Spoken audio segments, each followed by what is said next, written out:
Moving on, now technology. Technology, a friend, an enabler, a supporter to Divyangjan.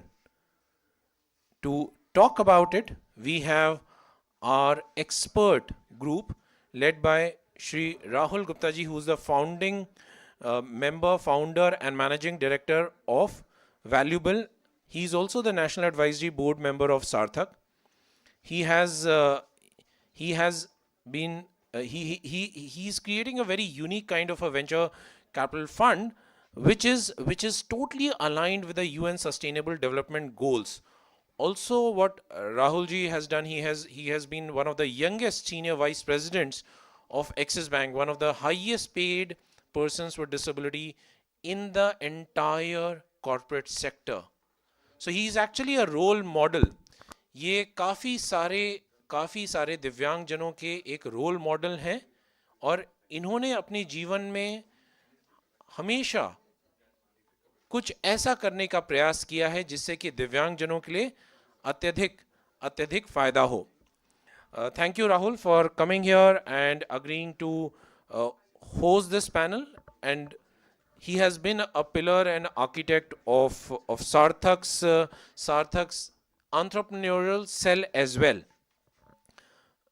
Let me call the other distinguished panelist, Dr. Siddhartha Panda. He is a professor of chemical engineering, IIT Kanpur. Dr. Siddhartha is the head of National Center for Flexible Electronics. He researches and focuses on chemical sensors, and he tries to make sure that his products and his innovation comes into the marketplace and benefits large number of people. Dr. Siddhartha Panda, can I have him on the stage, please? Thank you, Dr. Panda, for taking time out. It's wonderful to have such an enlightened educationist to be amongst us and conversing on this topic. Ms. Aparajita Ahuja, Chief Financial Officer, Partner, CX Partners, and she has been a huge and vigorous support to the entrepreneurial cell of Sarthak, where we are trying to promote technologies as well as entrepreneurs which can change the lives of Divyangjan. With over 15 years of experience in healthcare, consumer, new age businesses, she has been a leader and she has been on the board of multiple companies.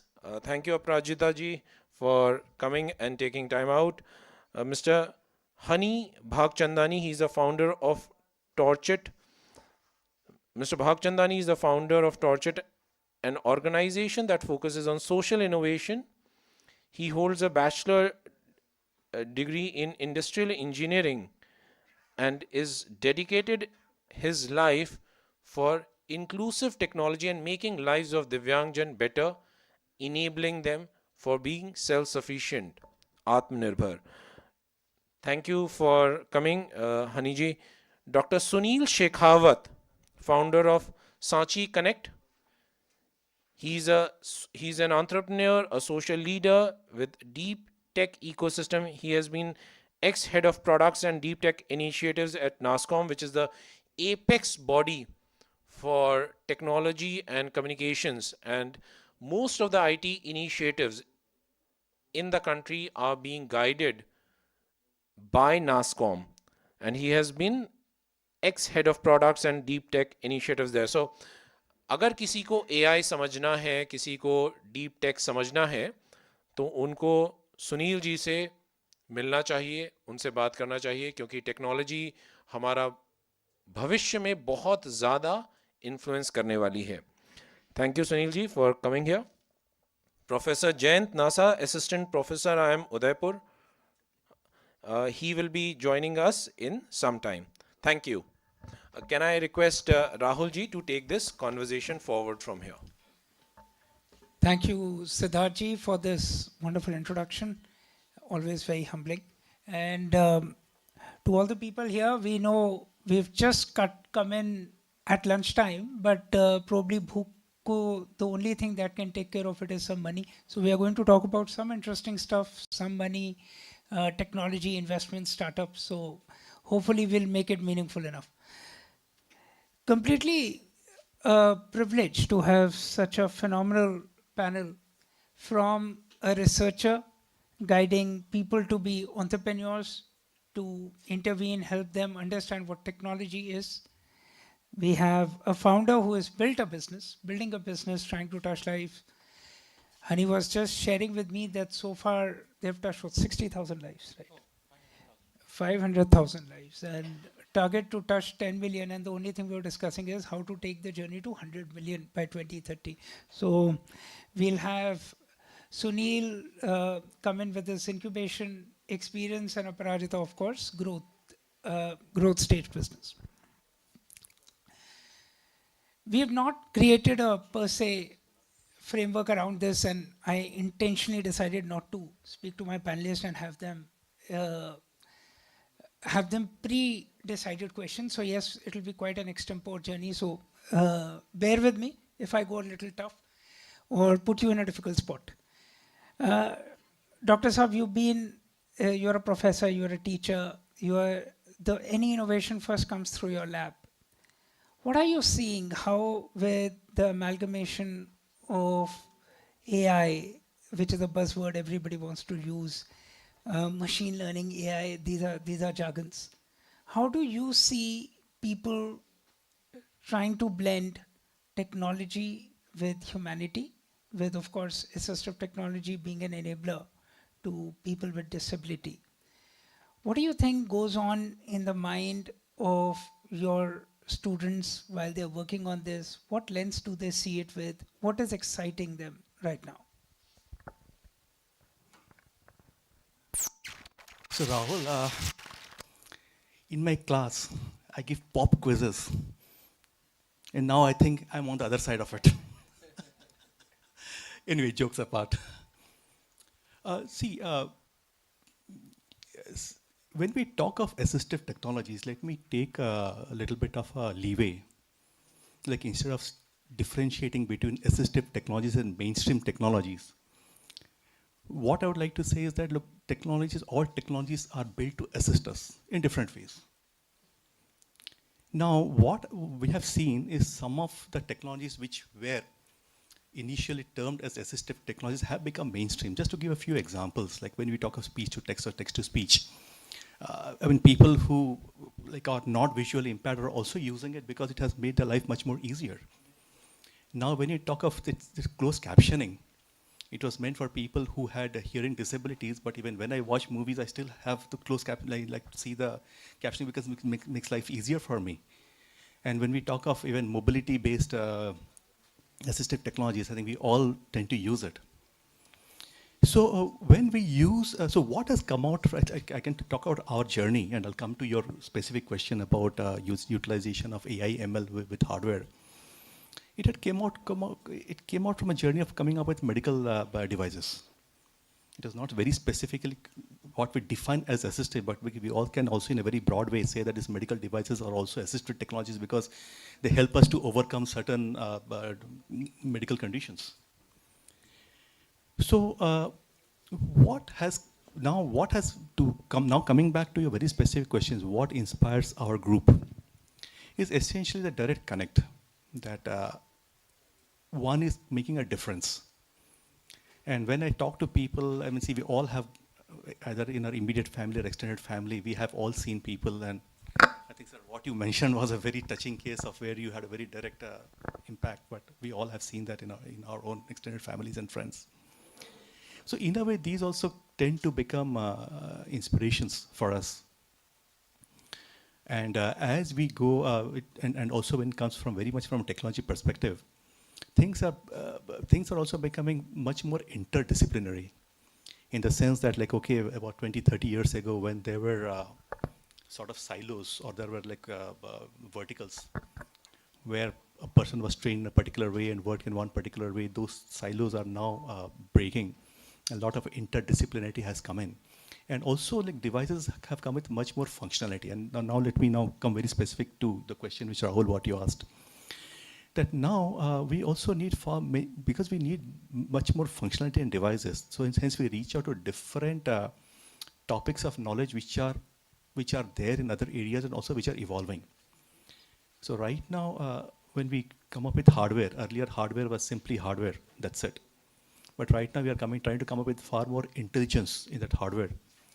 Not only trying to come up, not only trying to assimilate the data which we measure with the devices, but also possibly come up with some predictive capabilities.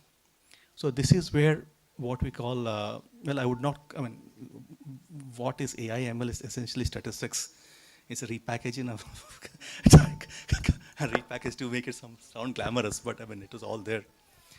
But all those things have come in because people started talking to each other across divisions. So all these things have come up, and I think we are at a exciting time where there's a lot of possibility has come up.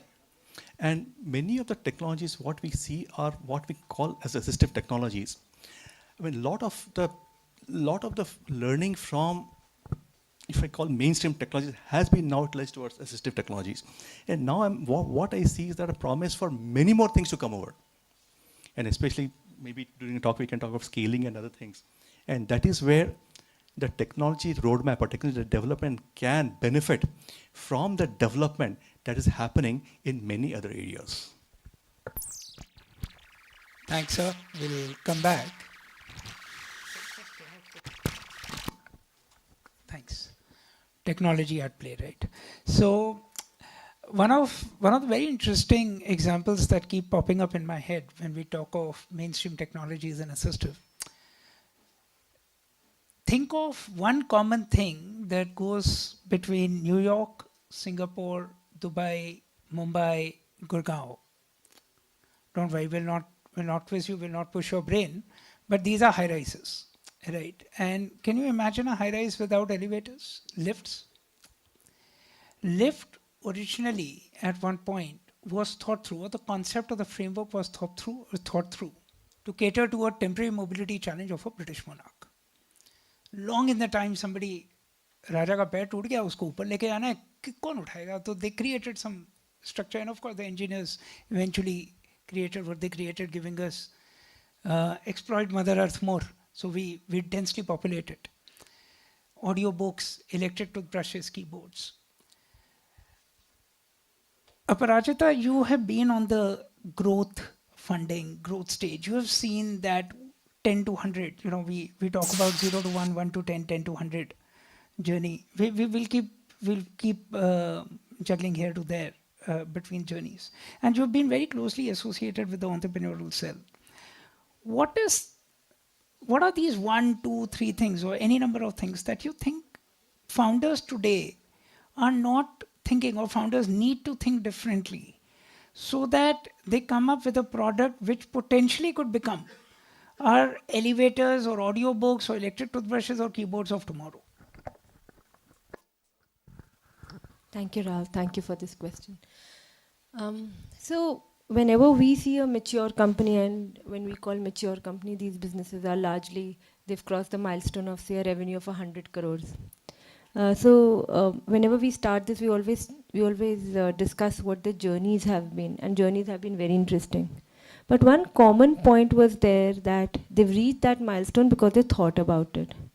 So when I meet founders who are in very early stages of their career and very early stages of development of any tech or tool or whatever they're working with, is I try to understand, because I've seen the minds of people who've been there, and I try to see, do they have that kind of vision?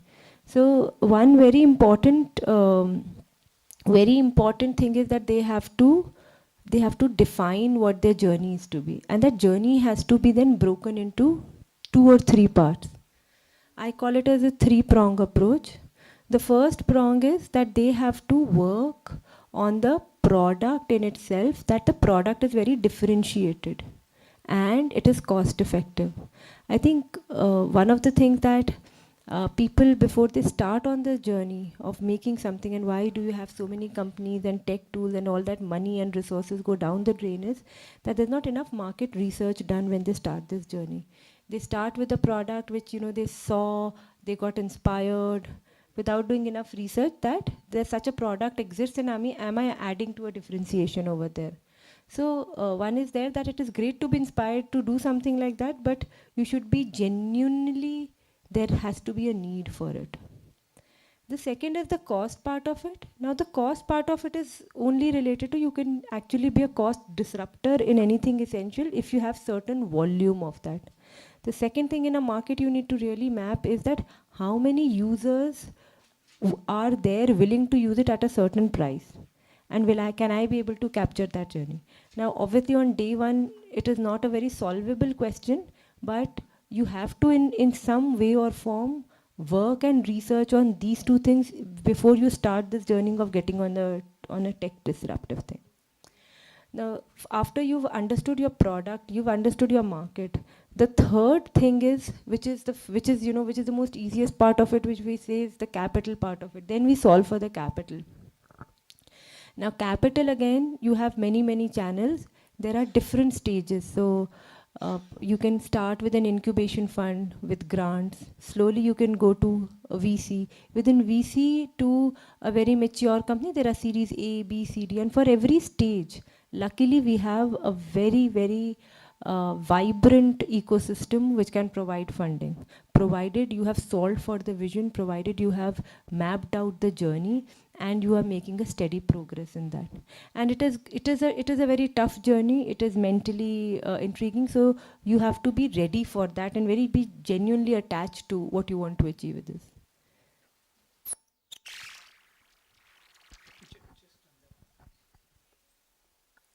Thanks. Talking of assistive, and I recall as a 22-year-old got into a corporate job, and all this while working with desi जुगाड़, कभी paper बड़ा कर दिया, enlarge कर दिया, धूप में बैठ गए, बड़ा लैंप लगा दिया. But talking of assistive technologies, my life genuinely changed when I met a low vision doctor, low vision aids doctor, Dr. Chaudhary, and she left a small 500 rupee glass in my hand.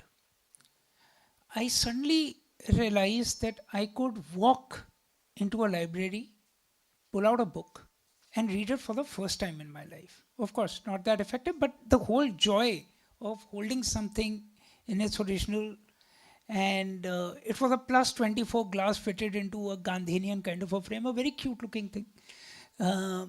Not something I would like to carry on a day-on basis. But, when we met Hunny, and I said, boss, kya karta hai? And I love to hear more from him. So, and he says, I've got, 700 odd products, right? Yes. And if some of you have experienced the center here, and Hunny, talk about it a little more to what you do and why you do. And while some of these things may sound very simple, somebody may say, "Arey, ye to ek simple सा चम्मच है, इसमें assistive क्या है?" Because हमें बड़ी complicated चीज़ें देखने की आदत हो गई है. जब तक बड़ा magnified electronic glass नहीं दिखेगा, we can't think that it can solve a problem. So maybe give a little light, because as I said, we are jumping. You are on that 1 to 10 space. You are already off the ground. What are you solving, and why are you solving, and how you think? Is simple really that difficult, or is simple the answer? What is really going on? Yeah, sure. Actually, I started with one product, which is Sarthi, smart mobility device for visually impaired. While I was in third year of my engineering, again, as ma'am said, like after inspired by, I was doing an internship in a blind school, and I saw an accident, and then I made a torch. And wo torch, if there's something in front of a visually impaired person, it will vibrate. That was the concept of that torch. And in 2015, that was a very new, not a new concept, but very useful concept. We got couple of awards, and I got MIT Media Lab fellowship for this torch. And that helped around 7 odd people whom I was working with during my internship. तो उनका कहना था कि इसको तुम final product लेके जाओ. This is what I stuck these words with me, and I'm happy to share.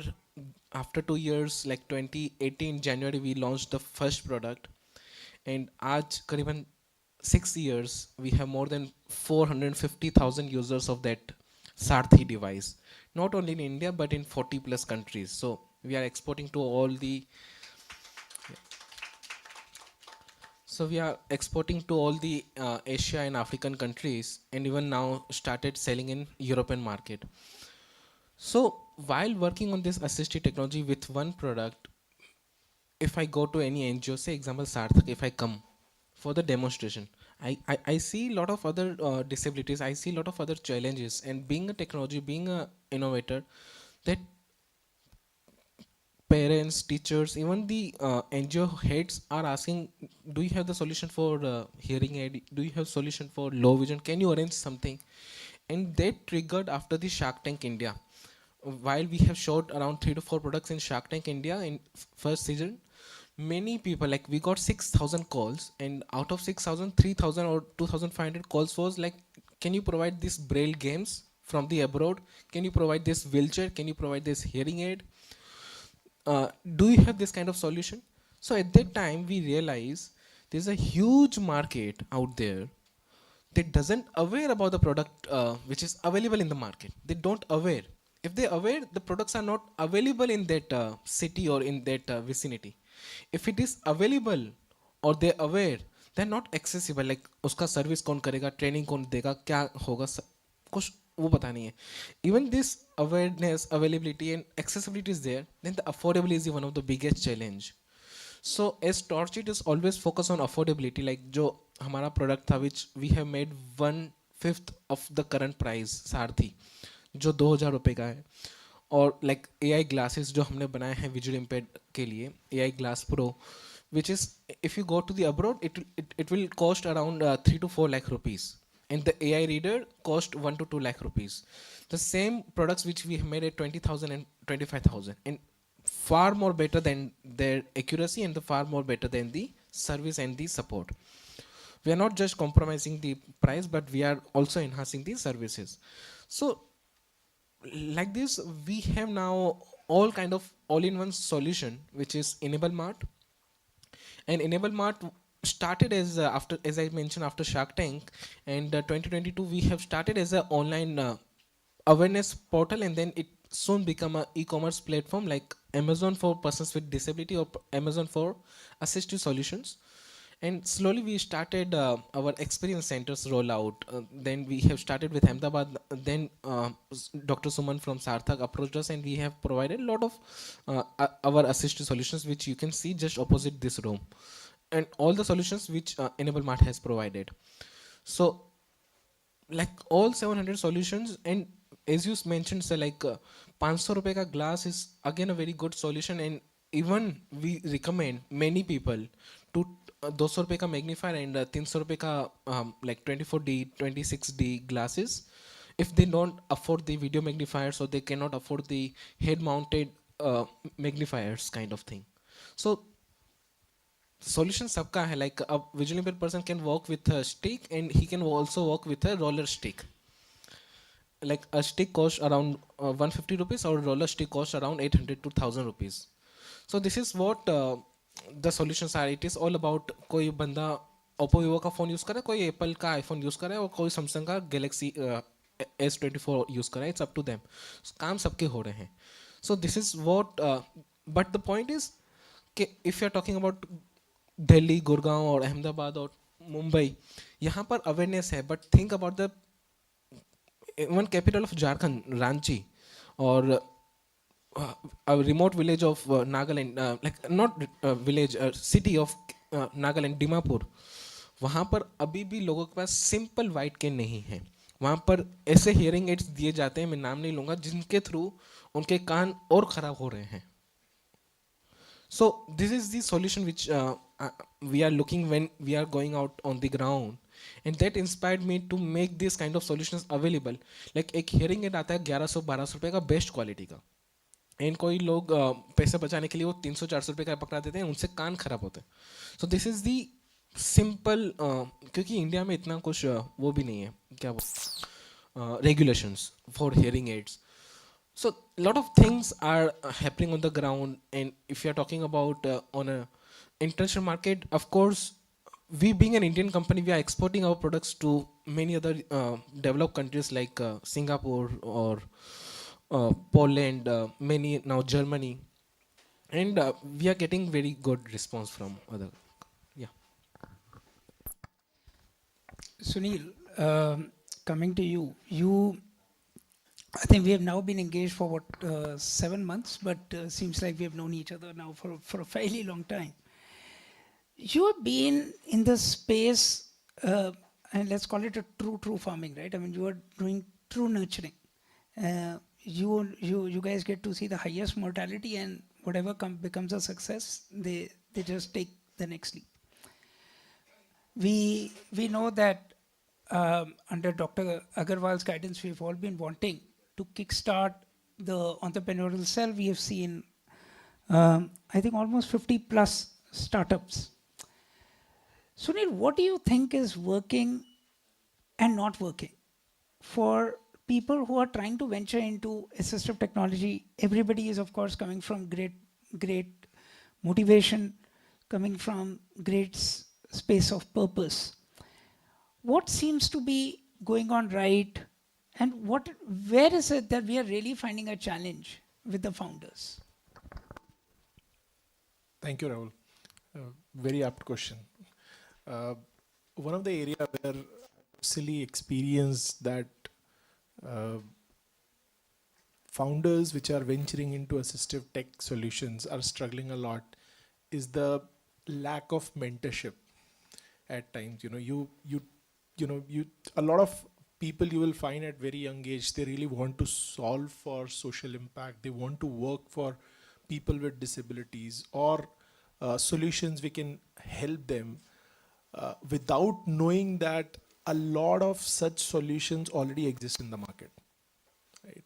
We try to duplicate those products, end up spending good amount of time, and taking it to a certain level, and then you get to know that okay, boss, this is not going to fly, right? So lack of mentorship, not just, and it has got two reasons. One, of course, at times at that level when we venture into it, it becomes challenging to find out those mentors who can really guide you and be your sounding board to tell you, okay, this makes sense, this doesn't make sense. दूसरा एक challenge है जो हमारे Indian context में बहुत apply होता है, lack of coachability, and which applies to not just for founders who are venturing into assisted. This is a generic trend. Even if you are building a handicraft or a D2C startup or a deep tech startup or a SaaS company, as founders, most of the founders are are not open for feedback. They feel that whatever I have thought so far, whatever I'm thinking is the right way, and let me do it. Nahi hoga to then we'll see. This is not the right approach. I mean, if you're not open for feedbacks, if you're not open for from hearing from the people who have already been there or who have spent decent time already before you, end of the day, the cost of failure is going up. It is not just that how much of money has gone into it, whether it has gone out of your own pocket, or you have taken some grant from some incubation center, or some angel has invested in you. It is not about that. Think about the time that you have put into it, right? This is the basic gap that I personally feel. And unfortunately, if you compare the venturing in assistive tech versus a regular startup, I think if out of 100, 10 startups are actually are able to get off the ground, we see one or two in the assistive tech which really are able to fly, right? And of that, a very small percentage is really able to reach that level where people like Aparajita are able to consider that, right? Because, and I'm not saying that it's from the founder side or from the industry side, but also the mindset, because after reaching a certain level in your journey as a startup founder, you need external capital also at times, and most of the times, right? You need some capital, whether it is coming from a bank or an investor. I have spent, specifically when we were, in the very early stage, me and Rahul, we were talking to a lot of VCs कि हमें एक assistive tech का accelerator करना है, and we want you guys to venture, support the startups. Very common feedback we were receiving from most of the people, right? कि a lot of dependence on third parties to afford these products, right? One time ठीक है, एक NGO ने या government ने या third party किसी philanthropic organisation ने प्रोडक्ट अवेल करा दिया, but what after that? A business is not built on one time buyers, it is built on repeatability of the business, of the consumer, right? That's where we personally feel that a lot of gap we have seen, and I don't know how and how much time it will take to fill in these kind of gaps. Thanks. Very, very apt, Sunil. Now, on a very lighter note, I was talking to this amazing founder, young, under 30, and we were discussing on a particular collaboration. And I said, क्यों नहीं हुआ? बोला sir 2-3 बार किया. तो I said, कहाँ से किया? दिमाग से किया, दिल से किया? बोला दिमाग से किया. मैं अगली बार दिल से करी हूँ. And he had no reason to say yes, but he said yes. So, no, that's on a lighter note, but that's exactly what a founder needs to be: agile, open, and we all are in our journey. It always happens. People are always there to out coach, but real difference is when as a founder you are open. Prof, I'll come back to you, and picking on the point that Sunil made. The cost of failure is going up, and as guides, you are mentoring students in the labs, telling them what they are doing, how can they do it better, and of course this gap is bridging, but soon somebody realizes, oh, either a bit of it was there, somebody else parallelly is working. One of the things that I'm observing, we just had a panel on neurodiversity. I'm today seeing a zillion screening apps, and everybody will put it to claim, and for right reasons, because they're coming from the right space of purpose. But there's a lot of duplication happening, lack of collaboration. How can we, and again, one of the underlying theme is that we know people are coming from great sense of purpose. How can we identify, how can we nurture, what as a prof will you expect the ecosystem to come forth to do, or to enable these kids that we are able to bring down these cost of failures? And just before we answer this, it was quite a pain to see that after going through 50, 100 odd companies, we were really hoping that we'll see those 10 stars that will take out, and people will just be excited and say, okay, maybe this could be the next Swiggy or next Zomato. But we failed, and we want to bring that down. And by next year, the idea is when we meet at National Conference for Disability, 12th edition, can we at least have 12 such companies? So Prof, maybe if you can give some view on this. Well, Rahul, let me put your question in context with a very philosophical question and connect it with one of my favorite books. It's Siddhartha by Hermann Hesse. And the main thesis of that book... What's the book, sir? Siddhartha, Hermann Hesse. And the main thesis of this book is that knowledge can be communicated, but wisdom cannot. Wisdom has to come from within. And that wisdom comes through a journey. It's an internal journey. Now, again, I mean, having guided students of a wide variety of personalities, what I've seen is like to each their own. Some are more, I mean, see, there are some students who are like Guru Bhakts. Whatever the teacher or professor says, would blindly follow. Other extreme, what? People believe in themselves. Let me make mistakes, but let them be my mistakes. So coming back to your question, see, I might be in a certain position, but does not mean that I know everything. I do not want in a position to say, what, look, follow my way, because if that's the way, you'll have a more chance of success or less chance of failure, because I don't know, because I'm also learning with my students. I'm also learning with them. I might have a little bit more experience in a few things, but does not mean that I'm the expert. That's okay. So what I go is I go with a passion.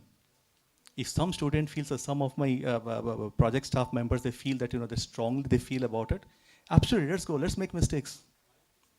Now, question is like, okay, the price of failures, I believe that, the price of not allowing people to be free, will pay a bigger price for it than having said someone saying that, look, like, I am the Mahagyani out here and please follow me and that's the way to go. Again, that's my philosophy. Different people might have different philosophies about it. But again, we have to balance it with the resources we have. Because for us, resources are not finite, and resources does not mean like financial resources, but also time. So what we do is like something of a balancing in between, that yes, it's okay, like it's okay to make mistakes. It's okay to it's okay to have failures. But obviously we cannot come up with too many failures, because at the same time we may not be able to like accommodate them. But again, it's a middle of the path. And there's no set formula for this. There are some people who are like willing to believe in what they do. And even if the failure, they're willing to get hit in the chin. And there are some people who are a little bit averse to failures, that try to take the easy path out. And to each their own, but what I felt was the people who were willing to take that hit on the chin, I have seen them go a lot further in life. That might be some failures at the lab. I have had students, I'll be sitting in an office, I'll be hearing clinker, clanker, things breaking and all. I'll just, not respond. I said, okay, break a few things, but learn from it. In the long run, I strongly believe that letting people make mistakes is I think we gain a lot more from that.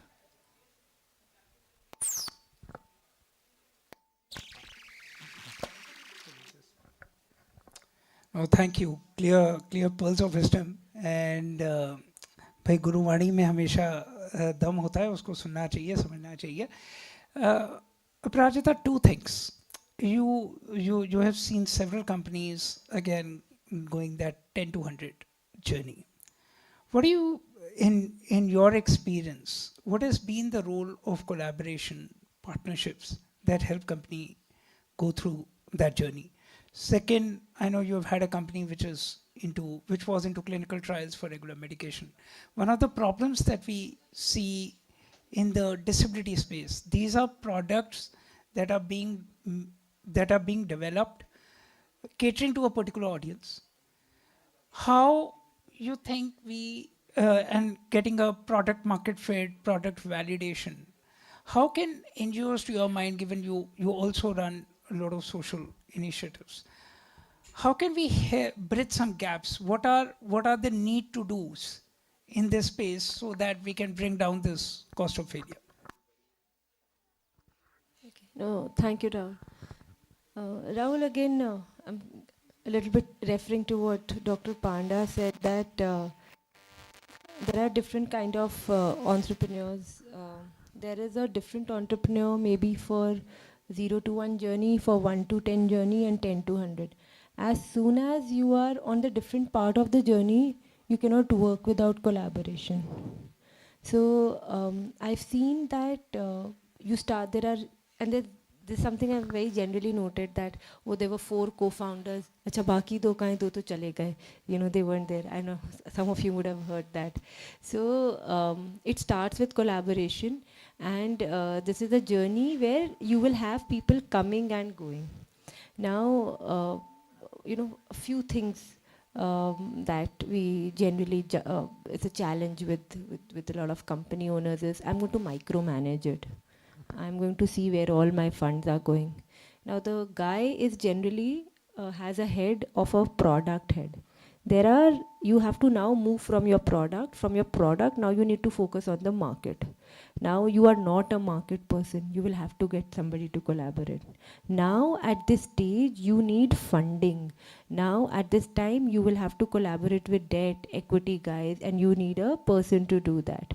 So the kind of people who are trying to run a one-man show, they don't realize they're going really slow and they're not going to grow. That kind of awareness, that level of maturity, I think that is something, you know, a coach and a mentor can help them do when they ask, why am I slowing down? Why haven't done that? So this is one thing, that collaborations are not powerful. You can't work without those, and you will have people coming in and out of your journey as your business grows. The second question you asked was that, yeah, we are invested in one business that does clinical trials. It's one of the largest businesses. In medical devices, the good part is that as per the regulation, it's not very, very stringent. So some of the, I think you were mentioning there are zillion of screening for this. So yesterday only I was speaking with the founder and I was asking him that, have you got it tested? So he said, no, there is no regulation on it. The good and bad part of this is that the good part of having a very, very stringent and a defined regulation is that it really culls out all the devices which are not going to the next stage. But the good part of that's the good part. But the bad part of it is that that process is very tedious and it is very, very capital consuming. So in a country like us, which has, you know, volume problem, which got many, many people to serve, I am happy that right now the regulations are not as such too stringent, and it is allowing a free play for a lot of companies to come and develop and show their. What I would like is, and I would link it, that rather than putting this onus on any government authority, CDSCO, or I think here, where if we can get set of experts who can mentor these guys and help to figure out which all products have the really the legs to really to work, those would really help. So and of course, you know, you have to have certain ISO. There are different specifications of ISOs you need to have, but these are right now all good to haves.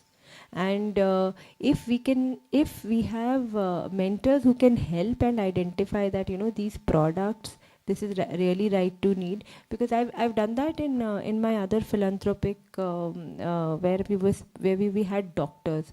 So whenever we would have a company would say that, you know, we've made a breakthrough in this, you can diagnose, say, cancer through this cell, through blood test, all of that. I've seen that we've got doctors who research a lot, and I've on even on a very informal basis said them something, they would said that as per this citation, this already being done, or this has been already done and it has failed. So all of these early signs have given us a lot of confidence that you really don't need a government organization, but even with there's a lot of talent and research that has already gone in, and we should have the ability to access it. Thank you. Very helpful. Sunil, you run platforms, you have helped several other companies. I think what's important from now till we meet next time, what is it that we need to do? What are the enablements that we can put in place? I think it's important we talk solution. We all know the problem. What is a solution? What is the way? How do we bring some of this, any framework, any thought, any specific ideas you have, which will help us again bring down this cost of failure, come out with products which are not just goody products, but can be really put to use, and we can segregate it into two parts: hardware-led solutions and software-led solutions, or however you want to frame your response. But I think it's important we collectively think of a framework and say, this is going to be a recipe, potential recipe, whereby we can then see scalable, investable startups. Let us form a team of 5 to 10 really in-depth knowledge and experience, hands-on experience-based mentors. That would be my first point. You know, let us form a team of those 5 to 10 people. We all come from the, I mean, I personally, and this is my personal opinion, we all come from very business background. We can definitely think about the business viability, but the technical and adoption based viability is something where we fail many a times. So let us form a set of people who are in that, who have seen that journey and who understand that journey to the depth, right? This is number one. Number two, let us try to, because I won't say identify, but let us try to educate some of the early stage private investment guys, could be an institutional or a non-institutional. When I say this, I'm not inclined to CSR based organizations, because I personally feel that the accountability is a little, questionable thing there. So let us identify and educate maybe 3 or 5 institutional or individuals who can keep aside, say, 1 crore for trying out with the startups. I think if we can have a corpus of that much of people and money with us to play around for the next 1 year, uh, we can do a great, at least we can have some good success and stories for the next annual conference to talk about. Hunny, coming back to you, you are now building a business. What do you think is that enablement that you now seek to reach your own 2030 goal? And if you have to take it to a 10x to what you have originally thought of, what are the key bottlenecks that needs to be unlocked, or what will really empower this journey from where you are today? Yeah, so rightly mentioned, collaboration. Why? Because last month only we had our quarterly annual meeting, and where we touch 10 CR for this year as a revenue, and we are on the path to achieve 12 CR for this FY. But my point is, like, when we touch to 100 CR as a revenue, or I can say in numbers, when we touch 1 million lives in a year. So this is what our goal key metrics are. So what, like, one of our advisor, Akshay Saxena, founder of Avanti Fellows, you might know. So he and many other advisors told about the same thing. Like, now you need a organization structure. Now you need an organization structure where every department has their own responsibility. We don't have to work like a small business. Up to 10 is 1 to 10 is okay, like you handle. Now for finance you have a different finance kind of person. For partnerships, different kind of partnerships, and lot of partnerships, which allows us to expand and reach faster. So I think this is we are right now, and we are also struggling with this, how we can create a organization kind of structure in our own small company and make it to a next level. So you have 2 capital providers here. After the panel, talk to them, convince them of your business. Definitely. A profitable 12 crore business is definitely an exciting proposition, and given there's a tap. Very quickly going down to each one of you. Prof, again coming back to you. Given you are seeing disruptions on a really day-on-day basis, technology is unfolding at a very, very fast pace. Gaps are diminishing. Few thoughts or quick ideas to budding entrepreneurs, people who are trying to venture into this space, some of the things that you may want them to focus on, maybe a do's and don'ts, 1 or 2 on each. Well, I think let me focus on the technology part of it, because for the financial part of it, we have got other panelists who will be able to give a much better insight. I think this is what Aparajita mentioned, like, okay, when you talk about the technology, the first part of it, first of all, one has to be technological sound. And one must know what comes into it. And also, one must realize one's own strengths and also one's own limitations. Because it's very important to acknowledge one's own limitations, because that also helps out to reach out to the other people who can complement that particular activity in providing whatever is needed to go forward. And also, the pace of technology is really going very fast, because, and especially in some areas, what is state of art today is going to become obsolete tomorrow. And hence it's very important to keep an ear on the ground to see what is going on and to take the best of what is it out there.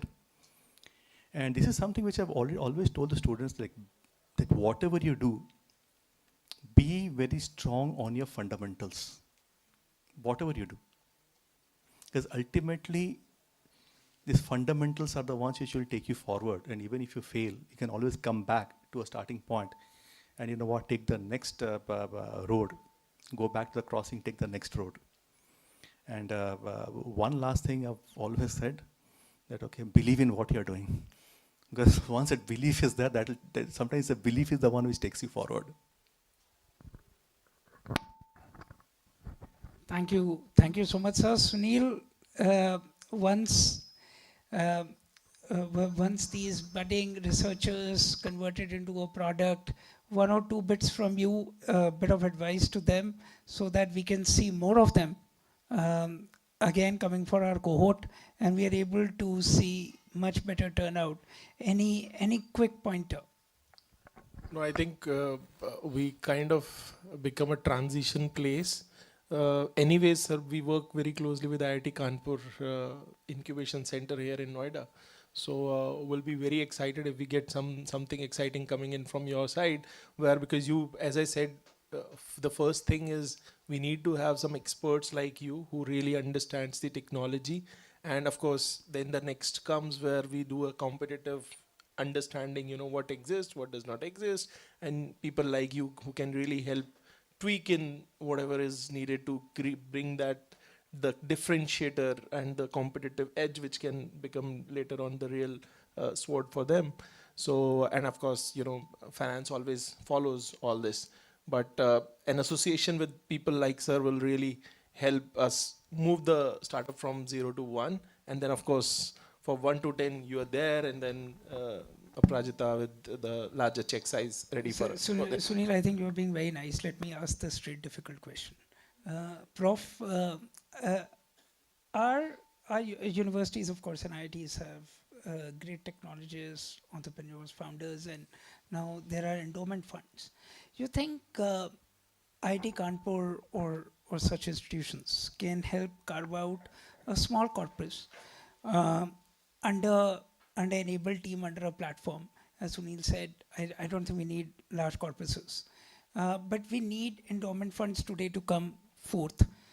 Corporates, yes, you may crack them, but it's always at the whims and fancy. Educationists and research institutions are always willing to take these to the next level. You think there's an opportunity to reach out to IIT endowments and say, can we carve out a small 2 to 3, 1 to 5 crore fund where we would want to get NGOs to put minds behind them and validate the product?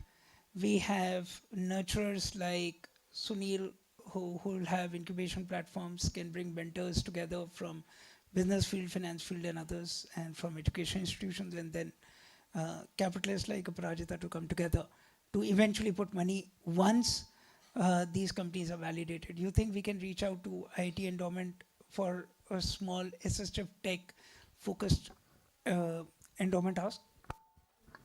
Yes.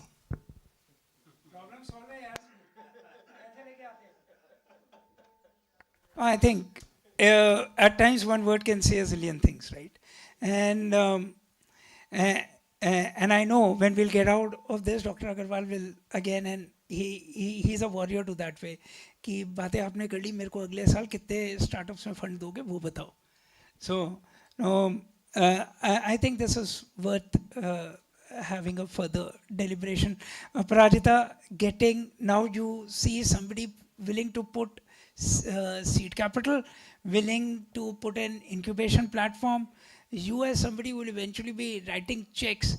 What would you expect from these startups or these founders now to think while they approach us to tap into this capital? What will excite you and what will rub you on the wrong side when they'll come to make a pitch? Okay, possibly you guys have thought we invest in mature companies, but I'm telling you, every mature company today has one R&D cell, and because they have to really upgrade themselves. So there are always, and this is a one very practical solution I'm telling you, it does not burn a lot of capital. You find mentors and your problem solving is co-develop.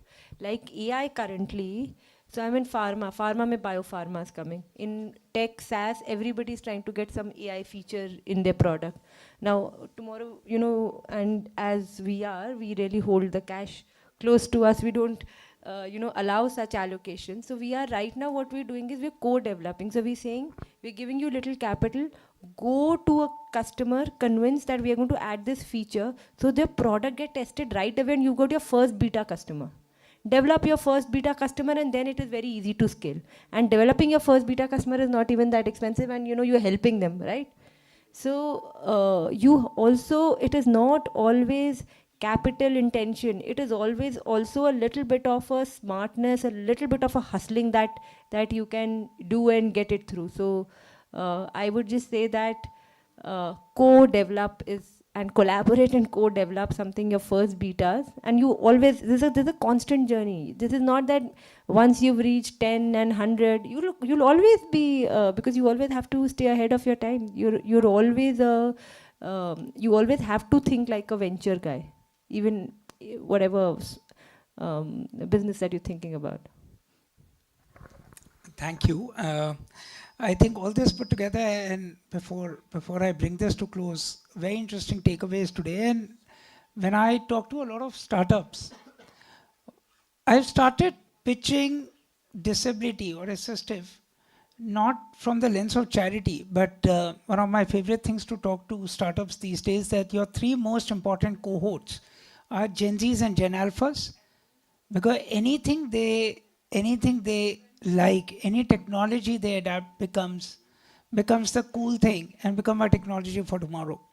Anything that can make the aged population hands-on to technology is only going to expand your customer base. And when we talk about Bharat as an opportunity of 150 crores, the true mass sits in Bharat, which is non-English, non-techie population. So all existing platforms, from Amazon to Zomato to Swiggy, any D2C company, if they are able to tap into these consumers from the lens of accessibility, I think we'll end up solving a significant problem for people with disability, because they again are no different. They again have needs emerging out of the larger needs of the population. I think if I could wrap it up to say that we have phenomenal universities who are willing to put their time together, willing to mentor. It's important that founders reach out and listen to their profs well. Important to take, you always need that conviction to what you are building. But yes, rationality is key. You need to be convinced, you need to know what you're doing, what you're building, but please lean back on your mentors. We note that collaboration is a way forward. You may not always need capital, but you can always reach out to the right partner in the ecosystem, and maybe just a bit of bending can take you to a zillion places.